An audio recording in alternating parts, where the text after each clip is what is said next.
औज़ुबिल्लाहि मिनश्शैतानिर्रजीम बिस्मिल्लाहिर्रहमानिर्रहीम। इस्लाम टाइम्स के हफ्तावार प्रोग्राम तज्ज़िया अंजुम रज़ा के साथ में खुशामदीद हमारे हाज़रीन नाज़रीन सामीन को अस्सलामु अलैकुम वरहमतुल्लाहि वबरकातुहू। हाज़रीन मोहतरम, आज हम एक नहायत हसास और ख़ित्ते की सलामती से जुड़े हुए अहम मामले पे बात करेंगे। सऊदी अरब में होने वाले पाकिस्तान और अफ़गानिस्तान के दरमियान अहम मज़ाकरात जो अब तक आखिरी दौर हुआ है, बग़ैर किसी नतीजे के इख्तिताम पज़ीर हो गए हैं। इस सारी सूरत हाल को समझने के लिए हमने सीनियर तज्ज़िया निगार मोहतरमा डॉक्टर आयशा तल्लत साहब से गुफ्तगू की है। उन्होंने इस मसले के तमाम पहलुओं पे हमें बताया है। आइए इनकी गुफ्तगू सुनते हैं। अस्सलामु अलैकुम डॉक्टर साहिबा। वालेकुम अस्सलाम। डॉक्टर साहबा, आज का हमारा मौजू अफ़गान पाकिस्तान मुज़ाकरात, अफ़गानिस्तान और पाकिस्तान के इस वक्त मुज़ाकरात की मौजूदा सूरत हाल क्या है? जी, जैसे कि आपको पता है, पिछले दिनों जो मुज़ाकरात हो रहे थे वो उनका कोई नतीजा नहीं निकला और कम अज़ कम ये तो दोनों ने फैसला किया कि जो जंगबंदी है वो जारी रहेगी, सीज़ फायर का जो अमल था, लेकिन इस उन्होंने आगे के लिए कोई बेहतर लाए अमल पे इत्तेफाक नहीं कर सके।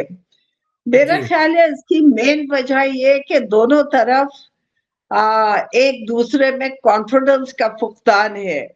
अफ़गान्स को पाकिस्तान पे भरोसा नहीं है क्योंकि पाकिस्तान ने 2 दफ़ा ज़िया के ज़माने में, फिर मुशर्रफ के दौर में अफ़गानिस्तान के अंदरूनी मामलात में मदाखलत की और अमेरिका का साथ दिया। पाकिस्तान को भी अफ़गानिस्तान पे भरोसा कम है, इसलिए क्योंकि वो बहुत पुरानी बातें करते हैं कि बादशाह जब था अफ़गानिस्तान का तो ताल्लुकात ठीक नहीं थे। बादशाह को तो गए हुए भी डेकेड्स हो गई हैं बहुत सारी। तो ये मेरा ख्याल है पाकिस्तान का जो पॉइंट ऑफ व्यू है, मैं इससे इत्तेफाक नहीं करती हूँ। पाकिस्तान के पास एक मौका था जब तालिबान पावर में आए थे कि उनसे ताल्लुकात उस्तवार किए जाते और सही चल रहे थे, लेकिन फिर मुशर्रफ ने मदाखलत कर दी अमेरिका के कहने से। जी। तो इसलिए दोनों तरफ और नेगोशिएशंस में जब तक कोई नतीजा नहीं निकलता है, जब तक दोनों तरफ के जो दोनों पार्टीज हैं वो एक दूसरे में भरोसा हो, उनको एक दूसरे में एतमाद हो। अब एक और पॉइंट ऑफ व्यू ये है जिससे मुझे बहुत खतरनाक पॉइंट ऑफ व्यू लग रहा है कि अमेरिका कब्जा करना चाहता है बगराम एयरपोर्ट पर। वो बहुत स्ट्रेटेजिक इलाका है। खुदा न खास्ता अगर अमेरिका का कब्जा हो गया तो न सिर्फ पाकिस्तान के न्यूक्लियर एसेट्स बल्कि चीन के भी बहुत इम्पोर्टेंट एरियाज उनके यानी कि वो उस पे नजर रख सकेंगे। हमारे लिए बहुत खतरनाक है, चीन के लिए खतरनाक है। अगर इस मसले में पाकिस्तान ने अमेरिका की मदद की तो हम अपने एक बहुत देरीना सिंसियर दोस्त चीन से भी हाथ धो बैठेंगे, क्योंकि चीन कभी पसंद नहीं करेगा कि अमेरिका का कब्जा बगराम एयरपोर्ट पे हो जाए। और दूसरी बात ये भी है कि कब तक मुस्लिम ममालिक एक दूसरे के अंदर मदाखलत करते रहेंगे और इंपीरियल पावर्स को, न्यू इंपीरियलिस्ट को मौका देंगे कि वो हमें आपस में लड़ाएं। हमें कोई लाहेअमल तैयार करना चाहिए कि हम मिल के रहें। एक और पॉइंट ऑफ व्यू है, पाकिस्तान के अंदर अमेरिका के इन्फ्लुएंस को देखते हुए चीन ने एक और ऑप्शन डेवलप किया था। सीपेक प्लस का आइडिया आपको पता है कि उसमें अफगानिस्तान भी आ जाए और उस पर काम करते हुए चीन ने एक रोड डेवलप करना शुरू की है, जो कि चीन से, अफगानिस्तान से होती हुई ईरान की पोर्ट पे जाएगी। और एक और ऑप्शन हो जाएगा कि अगर खुदा न खास्ता ये पाकिस्तान वाला ट्रैक जो है कुछ अरसे के लिए बैरूनी साजिशों की वजह से रुक जाता है, तो कम से कम एक और ऑप्शन हो। जब से मैंने देखा है, जब से ये इस चीज की शुरुआत हुई है, अमेरिका ने अफगानिस्तान को फिर से डिस्टेबलाइज करने की कोशिशें शुरू कर दी और ईरान को भी डिस्टेबलाइज करना चाहता है अमेरिका। जी। अच्छा डॉक्टर साहब, आपने जैसे अपनी गुफ्तगू में बताया कि बज़ाहिर तो अभी तक ये सिर्फ जंग बंदी वाले उस फैसले पे बाहमी अभी तक चल रहा है, और बाकी चीजें शायद बाहमी एतमाद और कई ट्रस्ट का फुकदान है, और इसी तरह कोई पेशकदमी नहीं हो रही। गुज़िश्ता दिनों खास तौर पे जो रियाज में आखिरी मुज़ाकरात हुए, दोहा और इस्तांबुल के बाद मुज़ाकरात हुए, तो क्या वो मुश्किलात हैं जो इन ममालिक को मज़ाकरात को आगे बढ़ाने में दरपेश आ रही हैं? एक तो मेरा ख्याल है वही है कि एक दूसरे पे एतमाद नहीं है। एतमाद बहुत जरूरी होता है। दूसरे, अमेरिका प्रेशर डाल रहा है और अमेरिका का जो प्रेशर है उसको रद्द करना होगा, उसको रिजेक्ट करना होगा। वो नहीं कर रहा है पाकिस्तान। और अफगानिस्तान के ऊपर भारत प्रेशर डाल रहा है।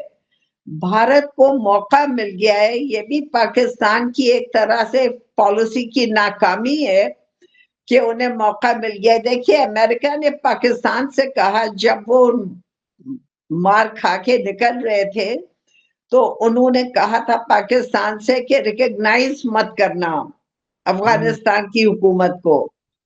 और उन्होंने अफगानिस्तान की हुकूमत को आइसोलेट करने की कोशिश की।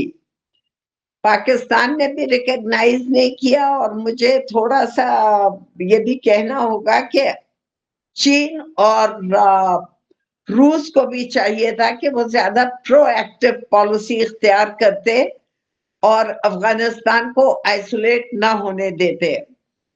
अब अफगानिस्तान के आइसोलेशन का फायदा उठाते हुए भारत वहां पर दाखिल हो गया है। अब आप एक बात देखिए, भारत अमेरिका का स्ट्रेटेजिक एलाय है। उसके ऊपर ये पाबंदी नहीं है कि जी आप अफगानिस्तान से ताल्लुकात नहीं कर सकते। वो चला गया है। और एक बात मैंने भारत में देखी है, जिसकी वजह से वो काफी कामयाब हो जाते हैं कई बार, कि वो अपने इंटरेस्ट को सबसे ऊपर रखते हैं, प्रेशर कम लेते हैं वो। तो अब उनका इन्फ्लुएंस हो गया है अफगानिस्तान में। वो उसको मिसयूज कर रहे हैं पाकिस्तान के खिलाफ। वो भी एक फैक्टर है कि नेगोशिएशंस नहीं होने दे रहे हैं, कोई नई राहें मुतय्यन नहीं होने दे रहे हैं और पाक अफगान ताल्लुकात को बेहतर नहीं होने दे रहे हैं। उनकी इंटरेस्ट में भी नहीं है कि पाकिस्तान अफगानिस्तान करीब आए। हमारे बहुत से तारीखी रवाबित है अफगानिस्तान से, मजहबी रिश्ते हैं, मगर हम उनसे फायदा नहीं उठा सके दूसरों की मदाखलत की वजह से। और भारत फायदा उठा रहा है। हालांकि भारत की आपको पता है पॉलिसी बहुत एंटी इस्लामिक है। इस्लामोफोबिया का वो एक सेंटर है, मगर वो इस्लामी ममालिक को भी। और मेरा ख्याल है अफगानिस्तान को एक बात से और होशियार रहना चाहिए कि ईरान के अंदर इंडिया गया था, चाबहार का और सारा कुछ वो था, लेकिन ईरान को जब जरूरत हुई तो पता ये चला कि जासूसी भारत ने की। उनके साइंसदानों को शहीद करवाया, उनके इम्पोर्टेंट पॉलिटिकल फिगर्स को। और यहाँ पे इसराइल और भारत का वो था, गठजोड़ था कि उन लोगों ने मिलके। तो अफगानिस्तान को केयरफुल होना चाहिए कि ईरान एक मुस्लिम मुल्क जिसको भारत ने पहले ही नुकसान पहुंचाया है, तो अफगानिस्तान में क्या खास बात है, अफगानिस्तान को भी वो सेक्रीफाइस कर देगा। जी। अच्छा डॉक्टर साहब, जैसे बात हुई कि जैसे ही पाकिस्तान और अफ़गानिस्तान में जंग शुरू हुई, तो सबसे पहले ईरान ने, फिर सऊदी अरब ने सालिसी की पेशकश की, लेकिन कतर और तुर्की ने भी अपना-अपना रोल अदा किया और अब तक की सूरत-ए-हाल के मुताबिक कोई खातिर ख़्वाह नताइज सामने नहीं आ सके। आप मुज़ाकरात के मुस्तक़बिल को कैसे देख रही हैं, जब इतनी सारी पेशकदमियाँ होने के बावजूद और रुकावटें मौजूद हैं सामने, बाहमी एतमाद की कमी है? जी हाँ, जब तक के एतमाद बहाल नहीं होगा और उसको बहाल करने के लिए दोनों ममालिक को, पाकिस्तान को और अफ़गानिस्तान को स्टेप्स लेने होंगे। जिसे कहते हैं कॉन्फिडेंस बिल्डिंग मेजर्स, वो सीबीएम। अडॉप्ट करना होंगे। अ, अब ये इन दोनों के डिप्लोमैट्स पे, दोनों हुकूमतों पे कि वो क्या स्टेप्स लेते हैं। ऐसे स्टेप्स होना चाहिए जिससे हम लोगों को, दोनों ममालिक को एक-दूसरे पे भरोसा हो। और मेरा ख़्याल है चीन को भी इन्वॉल्व करना चाहिए और हुँ। रशिया अगर कोई रोल प्ले कर सकता है, उन्हें भी इन्वॉल्व करना चाहिए। मैं समझ रही थी कि ईरान, सऊदी अरब, कतर और तुर्की, इनका रोल काफ़ी, यानी खातिर-ख्वाह नताइज नताइज निकलेंगे। लेकिन अगर नहीं निकले तो इसका मतलब है फिर चीन को इन्वॉल्व करें, ज़्यादा से ज़्यादा फ्रेंडली ममालिक जो कि दोनों के लिए फ्रेंडली जज़्बात रखते हैं, उनको इन्वॉल्व करें और कॉन्फिडेंस बिल्डिंग मेजर्स एडॉप्ट करें। इन चीज़ों के अलावा इससे थोड़ा टाइम लगेगा, लेकिन ये बहुत ज़रूरी है कि ये दोनों ममालिक मिलकर अपने मसाइल हल करें और इस खित्ते को खुदा के वास्ते जंग का वो ना बनने दें, जैसे कि कई साल से, कई डेकेड से होता चला आ रहा है। और अमेरिका जो है, उसने, मैं अपनी एक किताब, नेक्स्ट किताब के लिए काम कर रही हूँ, जी, तो जी। मैंने शवाहिद जमा किए हैं और मैंने देखा है कि अमेरिका एक ऐसा मुल्क है जिसने सबसे ज़्यादा जंगें शुरू की हैं पिछले कई बरसों में।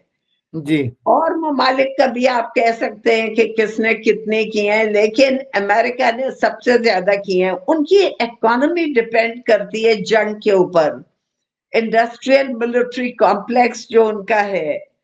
और फिर वो इज़राइल की मदद करते हैं, तो इज़राइल के इशारे पे वो जिस मुस्लिम मुल्क के ऊपर इशारा कर देता है, वो उसके पीछे पड़ जाते हैं। अब अफ़गानिस्तान के बारे में मेरा ख़्याल है कि इंडिया का और इज़राइल का भी काफ़ी गठजोड़ है और इज़राइल चाहता होगा कि पाकिस्तान को कमज़ोर करे और हम लोगों को खुद भी अक्ल नहीं है या कि हम अमेरिका के इतने इन्फ्लुएंस में हैं कि हम अपनी इंटरेस्ट को प्रोटेक्ट करने के बजाय अमेरिका की इंटरेस्ट को प्रोटेक्ट करने के लिए अपने आप को कुर्बान कर देते हैं। और जी। फिर आखिर में अमेरिका कोई अप्रिशिएट भी नहीं करता है। दोबारा हुँ। से एक, यू नो, वो जो कहते हैं कि अ, कोई डू ममनूनियत मोर या कुछ वाली ऐसा। बात होती है। जी, हौसला अफ़ज़ाई करे उसकी कोई ममनूनियत हो। जी, जी, बिल्कुल भी नहीं। अच्छा डॉक्टर साहिबा, मकसद जैसे मैंने अभी ज़िक्र भी किया कि रियाज़ के मज़ाकरात, और आपने भी अपने में बताया कि वो खातिर-ख़्वाह नताइज नहीं आ सके। जो बड़ी अफ़सोसनाक सूरत-ए-हाल हुई कि पाकिस्तान ने डब्ल्यूएचओ के कहने पर, यानी वर्ल्ड फूड अफ़गानिस्तान के लिए खुराक की तिजारत का रास्ता रोकने की ऑफ़र की, यानी अक़वाम मुत्तहिदा के अदारों के कहने पे। लेकिन अफ़गानिस्तान ने सरे-मुँह इनकार कर दिया कि वो उन्हें नहीं ज़रूरत। तो ये वो जो रुकावटों में आप बात कर रही हैं, अफ़गानिस्तान का ये रवैया किस बात की गम-माज़ी करता है कि वो पाकिस्तान के साथ उसकी तवील तरीन और इंतहाई स्ट्रैटेजिक सरहद है? जी, मेरा ख़्याल है क्योंकि पाकिस्तान ने पिछले दिनों यकायक उनका रास्ते रोक दिए थे जी। और उनके काफ़ी अरसे पहले से ये एग्रीमेंट था दोनों के दरमियान, लेकिन उन्होंने वो रास्ते, पाकिस्तान ने रोक दिए। तो अब इससे भी कॉन्फिडेंस कम हो गया है। वो सोच रहे होंगे कि अगर वो इस बात को अग्री करते हैं तो पता नहीं है कि कब दोबारा बंद कर दिए जाए। तो मेरा ख्याल है कि एक तो ये वजह भी है। दूसरे और पता नहीं, आप ये देखिए कि अमेरिका ने जो मदद, सो कॉल्ड मदद प्रोवाइड की थी गजा में, जी जी। आटे के बोरियों में से ड्रग्स निकले। ये शायद कम लोगों को पता होगा, लेकिन तस्वीरें थी जिसमें आटे की बोरियों में से ड्रग्स निकले। जैसे इंग्लैंड ने कोशिश की थी चाइनीज को ड्रग्स की एक कौम बनाने की, ताकि वो मदहोश रहें ड्रग्स में और कुछ यानी कि अपने आप को डिफेंड ना कर सकें। इसी तरह अमेरिका ने कोशिश की कि गजा के लोगों को ड्रग्स में डुबो दिया जाए ताकि वो अब फाइट वगैरह सब खत्म हो जाए। हो सकता है कि अफगानिस्तान समझ रहा हो कि किसी तरीके से ये हरबा उनके खिलाफ इस्तेमाल ना हो। मैं तो सोचती हूँ कि प्राइवेट ग्रुप्स जो हैं उन्हें चाहिए अपना रोल प्ले करें। पाकिस्तान मेरा वतन है, अफगानिस्तान को भी मैं अपना वतन समझती हूँ, वो एक मुस्लिम मुल्क है। ईरान को भी मैं अपना वतन समझती हूँ, वो एक मुस्लिम मुल्क है। इस इलाके के अहम मुस्लिम ममालिक में है। तो मैं तो सोच रही थी मैं अपने बुक के काम इंटरव्यूज वगैरह लूं जाकर, ईरान में भी अफगानिस्तान में भी, और उन लोगों को अपना ये पॉइंट ऑफ व्यू बताऊं कि आप इंडिया पे भरोसा करके अपने इंटरेस्ट को जाया कर रहे हैं, आप अपने इंटरेस्ट को कुर्बान कर रहे हैं। इंडिया के रोल को भी आप देखें। ठीक है, आप पाकिस्तान से डिसअपॉइंटेड हैं, मैं अंडरस्टैंड करती हूँ, मैं समझती हूँ, लेकिन ये भी देखें कि इंडिया का क्या रोल रहा है, जी उसको भी समझे। जी। अच्छा डॉक्टर साहब, मैं एक आखिरी सवाल बड़ा जो अहम है कि ये सिर्फ दो ममालिक के दरमियान इख्तलाफात का मामला नहीं बन रहा, बल्कि ये पूरे खित्ते के अमन, ट्रेड, इंसानी जिंदगी के मुस्तकबिल से जुड़ा हुआ सवाल है। तो आप क्या समझती हैं कि पाकिस्तान और अफगानिस्तान को एक तो जैसे आपने फरमाया कि CBMs उठाने चाहिए, दूसरे अपने रवैयों में इस्लामी भाईचारा और दीगर हमसायगी के तमाम तर पहलुओं को पेश नजर रखते हुए कोई ऐसा कदम उठाएं कि जो यहाँ के इंसानों के लिए और खित्ते के लिए अमन का बाइस हो। आपने बिल्कुल सही कहा है। यही खदशात मेरे हैं कि इस खित्ते को जंग में इन्वॉल्व करने की कोशिशें हो रही हैं। उसमें अमेरिका का और जो भी पाकिस्तान के मुखालिफिन हैं, इंडिया भी है, तो उनको एक खदशा है। देखिए, अमेरिका ने बड़े मंसूबे के तहत पाकिस्तान की इकोनॉमी को तबाह किया है और हम हाथ बांध के हर वक्त IMF के सामने खड़े होते हैं और वो हमको भीख जब देते हैं तो हमारे यहाँ खुशियां मनाई जाती हैं कि इस दफा फिर कामयाब हो गए हम। ये कामयाबी नहीं है, एक्चुअली ये नाकामी है हमारी जी प्लानर्स की और हमारे जो इकोनॉमिक करता धरता है उनकी। अगर अफगानिस्तान से हमारे ताल्लुकात सही हों और ईरान से सही हो और हम लोग आपस में तिजारत कर सकें और अफगानिस्तान के थ्रू हमें सेंट्रल एशिया में एक्सेस मिल सकती है। अफगानिस्तान में जंगें करके, अफगानिस्तान पाकिस्तान के ताल्लुकात खराब करके हमारा ये सेंट्रल एशिया का रास्ता भी रोका जा रहा है। सेंट्रल एशियन ममालिक जब आजाद हुए थे तो ये समझा जा रहा था कि अब हम उनके साथ तिजारत करेंगे, अब हम सब मतलब सबकी प्रॉस्पेरिटी में इजाफा होगा। लेकिन वो नहीं हो सका क्योंकि पाकिस्तान अभी तक एक्सेस हासिल नहीं कर सका है। पाकिस्तान अफगानिस्तान की एक्सेस रोक देता है इंडियन ओशन में, वो हमारी रोक देते हैं सेंट्रल एशिया में। दोनों का बड़ा शदीद नुकसान होता है। इस पहलू को भी बहुत सामने रखना चाहिए और उजागर करना चाहिए, भूलना नहीं चाहिए इसको। जी, बहुत शुक्रिया डॉक्टर साहबा, आपने बहुत अहम मौज़ूआत पे गुफ्तगू की। हाज़रीन, नाज़रीन और सामीन, डॉक्टर साहबा से हमारी गुफ्तगू हमारे इस्लाम टाइम्स की वेबसाइट और हमारे सोशल मीडिया चैनल्स पे देखने के बाद अपनी तजावीज़, आरा और तबसरे से ज़रूर नवाज़िएगा। डॉक्टर आयशा तलत साहिबा, आपका बहुत शुक्रिया। खुदा हाफ़िज़। वस्सलामु अलैकुम व रहमतुल्लाहि व बरकातहू।